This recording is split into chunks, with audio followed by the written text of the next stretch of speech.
বিতর্ক যেন তারকাদের হাত ধরাধরি করে চলে। ক্যারিয়ারের শীর্ষে থাকা অনেকেই থমকে গেছেন যৌন কেলেঙ্কারিতে নাম জড়িয়ে পড়ায়। তাহলে চলুন জেনে নেওয়া যাক এমন 5 জন তারকার কথা। Kevin Spacey. হলিউডের অন্যতম সেরা অভিনেতাদের একজন কেভিন স্পেসির তারকা খ্যাতি ছিল আকাশ ছোঁয়া। দুবারের অস্কার জয়ী কেভিনের বিরুদ্ধে অভিনেতা অ্যান্টনি র্যাপ অভিযোগ করেন 1986 সালে যখন তিনি মাত্র 14 বছরের কেভিন স্পেসির হাতে যৌন নিপীড়নের শিকার হন।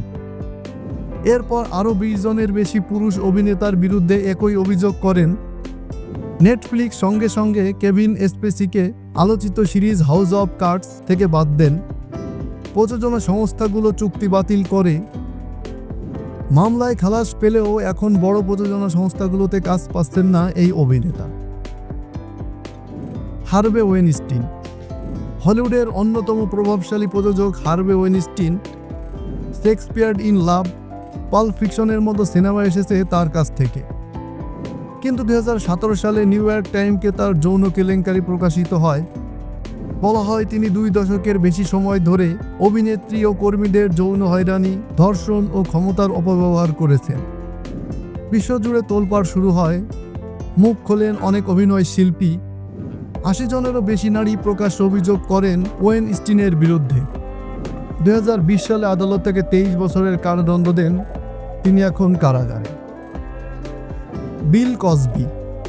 যুক্তরাষ্ট্রের কমেডিয়ান ও অভিনেতা বিল কসবি বড় ধাক্কা খান 2014 সালে। 12 জনের বেশি নারী অভিযোগ করেন 1960-এর দশক থেকে তিনি তাদের মাদক খাইয়ে যৌন নির্যাতন করছেন। তার শো ও চুক্তি বাতিল হয়। আদালতে দোষী সাব্যস্ত হয়ে কারাদণ্ড হয়। 2021 সালে মুক্তি পেলেও তার হারানো সিংহাসন আর ফিরে পাননি এই অভিনেতা। লুইস সিকে। স্ট্যান্ড আপ এই কমেডিয়ানের বিরুদ্ধে একাধিক নারী যৌন নিপীড়নের অভিযোগ করেন।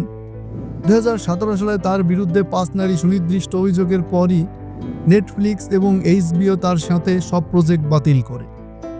বড় ট্যুর ও অনুষ্ঠানও বন্ধ হয়ে যায়। কিছুদিন বিরতির পর আবারও কাজে ফিরেছেন লুইস, কিন্তু আগের ফর্মে আর ফিরতে পারেননি। Brian singer. মার্কিন নির্মাতা ব্রায়ান সিঙ্গার পরিচিত এক্সম্যান, বোহেমিয়ান র্যাপসোডি ইত্যাদি সিনেমার জন্য।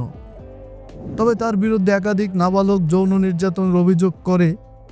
যদি আইনি রায়ে দোষী প্রমাণিত হয়নি, তবু প্রযোজকরা তাকে বাদ দেন। 2019 সালে ডার ফোনিক্সের পর আর কোনো চলচ্চিত্র নির্মাণ করতে পারেননি তিনি।